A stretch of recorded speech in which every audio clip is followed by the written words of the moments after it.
Chapter 25. There was a doctor in the town of Green Lake 110 years ago. His name was Dr. Hawthorne, and whenever people got sick, they would go see Dr. Hawthorne. But they would see Sam, the onion man. Onions, sweet fresh onions, Sam would call, as he and his donkey, Mary Lowe, walked up and down the dirt road of Green Lake. Maria Lowe pulled a cart full of onions. Sam's onion field was somewhere on the other side of the lake. Once or twice a week he would row across the lake and pick a new batch to fill the cart. Sam had big, strong arms, but it would still take a day for him to row across the lake and another day for him to return. Most of the time, he would leave Mary Lou in the shed, which the walkers let him use at no charge. But sometimes he would take Mary Lou on his boat with him. Sam claims that Mary Lou was almost 50 years old, which was and still is extraordinarily old for a donkey. She eats nothing but raw onions, Sam would say, holding a white onion between his dark fingers. It's nature's magic vegetable. If a person ate nothing but raw onions, he could live to be 200 years old. Sam Sam was not much older than 20, so nobody was quite sure that Lou was really as old as he said he was. How would he know? Still, nobody ever argued with Sam, and whenever they were sick, they would go not only to Dr. Hawthorne but also to Sam. Sam always gave same advice: eat plenty of onions. He said that onions were good for the digestion, the liver, the stomach, the lung, the heart, and the brain. If you don't believe me, just look at Mary Lou here. She's never been sick a day in her life.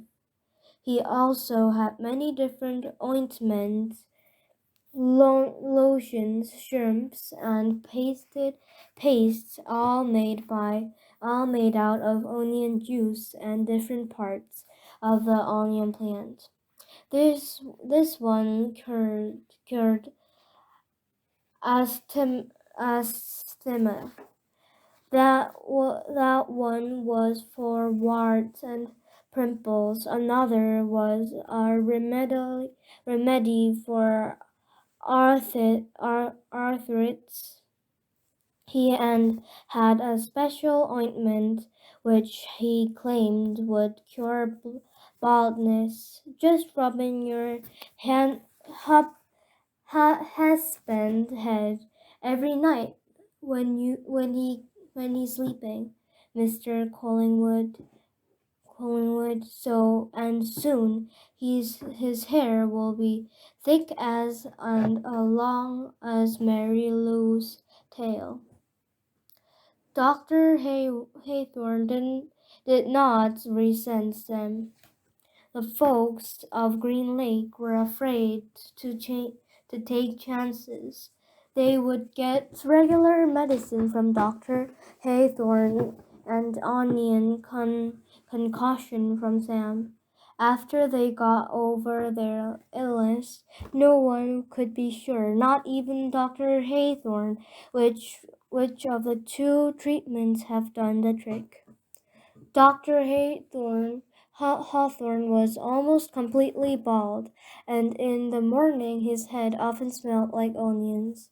Whatever Catherine Barlow bought onions, she always bought an extra one or two and would let Mary Lou eat them out of her hands. Is something wrong? Sam asked her one day as she was feeding Mary Lou. You seem distracted. Oh, just the weather, said Mr. Catherine. It looks like rain clouds are moving. Me and Mary Lou, we like the rain, said Sam. Oh, I like it fine, said Mr. Catherine, as she rubbed the donkey's rough hair on top of his head. It's just that the roof leak in the schoolhouse. I can fix that, said Sam. What are you going to do? Catherine joked. Fill the holes with onion paste? Sam laughed. I'm good with my hands, he told her. I built my own boat. If it leaked, I'd be in big trouble. Catherine couldn't tell but noticed his strong, firm hands. They made a deal, and he agreed to fix the leaky roof in exchange of 6 jars of spiced peaches. It took Sam a week to fix the roof because he could only work in the afternoons after school let out and before night classes began. Sam wasn't allowed to attend classes because he was the Negro, but they let him fix the building. Mrs. Catherine usually stayed in the schoolhouse gathering papers and such while Sam worked on the roof. She enjoyed what little conversations they were able to have, shutting up what little conversations they were able to have, shouting up and down to each other. She was surprised by his interest in pottery. When he took a break, she would sometimes read a poem to him, no more than once occasion. She would start to read a poem by Poe or Longfellow, only to hear him finish it for her from memory.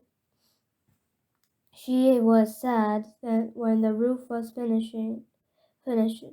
Is something wrong? He asked. No, you did a wonderful job, she said. It's just that the window won't open. The children and I would enjoy breezing now and then. I can fix that, said Sam. She gave him 2 more jars of peaches, and Sam fixed the windows.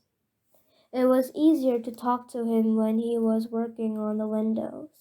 He told her about his secret onion field on the other side of the lake, where the onions grew all year round, and the water ran uphill. When the windows were fixed, she complained that her desk rubbed. I can fix that, said Sam. The next time she saw him, she mentioned that the door doesn't hang straight.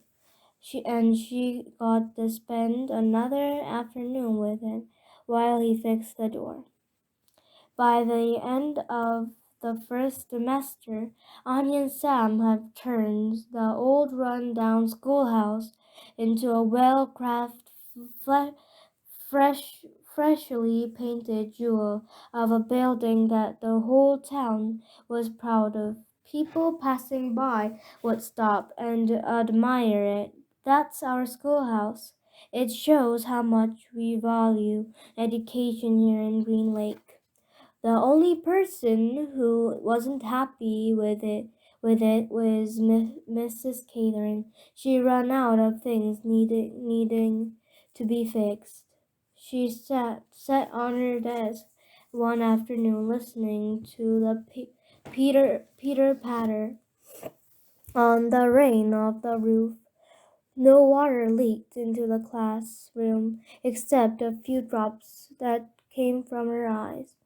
Onions, hot sweet onions, Sam called out on the street. She ran to him. She wanted to throw his arm around him, but couldn't bring herself to do it. Understand, he hugged Mary Lou's neck. Is something wrong? He asked her. Oh, Sam, she said, my heart is breaking. I can fix that. She turned to him. He took hold of both of her hands and kissed her. Because of the rain, there was nobody else out on the street. Even if there was, Catherine and Sam wouldn't have noticed. They were lost in their own world. At that moment, however, Hetty Petter stepped out of the general store. They didn't see her, but she saw them. She pointed her craving finger in their direction and whispered, God will punish you.